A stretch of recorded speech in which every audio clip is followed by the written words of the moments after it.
In Chapter 6, we look at kinematics of a rigid body. And we're going to look at a number of different types of situations.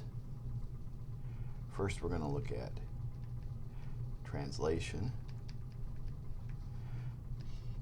Now, translation involves either rectilinear translation or curvilinear.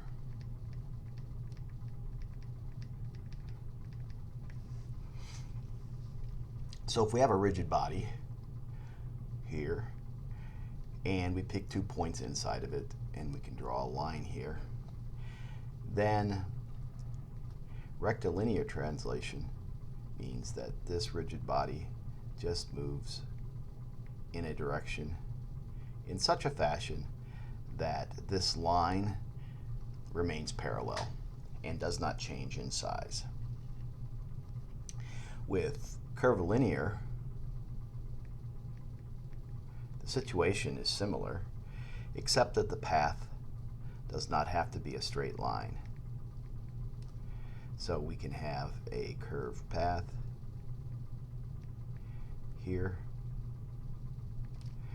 but the line that is created between 2 points in our body does not change, does not lengthen, remains parallel. Our second type of motion is rotational. So here we have a rigid body, and let me use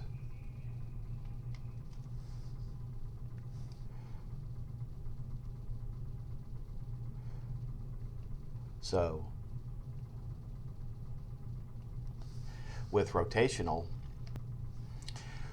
we'll get particle movement in parallel circular planes about the axis. Note that particles on the axis of rotation have zero velocity and acceleration. Third type of motion is general planar motion. And this motion is a combination of both rotation and translation. Like so. So we're going to talk about each of these types in a little more detail, starting with translation. So let's begin by looking at a body with reference to a Cartesian reference frame. And again, let's pluck out a couple points here in the body. Here. We'll call this point B at the top and point A at the bottom. Then we can figure out a position vector to each of these points. Let's use an actual arrow.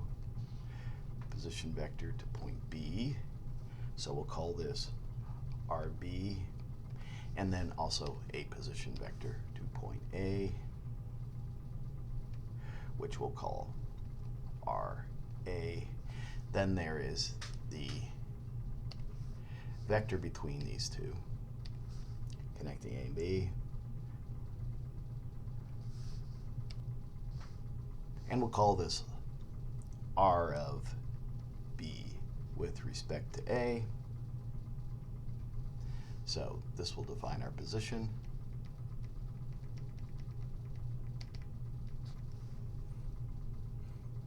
And that gives us R of B then equals R of A plus R of B with respect to A.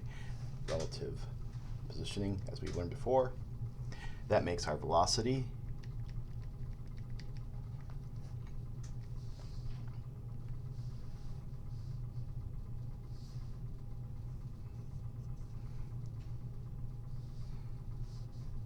So our velocity is equal to the derivative with respect to time of RB,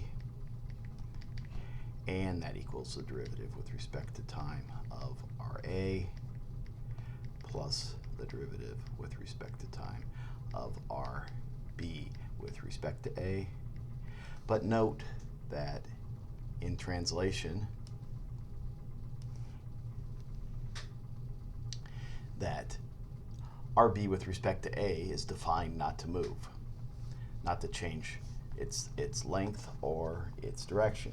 So this term will go to 0. So therefore it means that the derivative with respect to t of RB equals the derivative with respect to t of RA, or the velocity of B equals the velocity of A. And likewise, if we take another derivative, the acceleration of B equals the acceleration of A. And in translation, this is true for every point in our rigid body. So we can use our Chapter 12 Kinematics to solve these problems.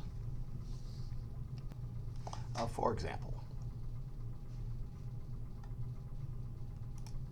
so if a ball needs to travel 3 feet to land into a bin, and if the ball is launched with an initial velocity at 45 degrees to the horizon, what magnitude of that velocity is needed?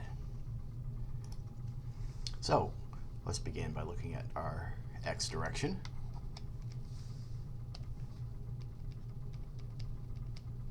We're going to solve this like we would back in Chapter 12. So all the particles in the ball will have the exact same velocity, so we can solve it as if it is just one particle. So the velocity of x in the x direction equals dx dt. So our velocity in the x direction times t is going to equal our 3 foot here. And so we don't know what t is, and we don't know what the xt is. So we're going to have to work that out. So let's do that by looking at the y direction now. And let's begin by looking at the acceleration equals dv dt. So the integral of a dt equals the integral of dv.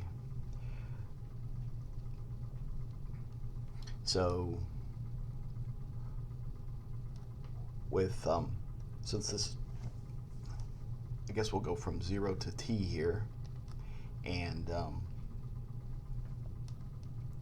so we have acceleration times time equals velocity here in the y direction,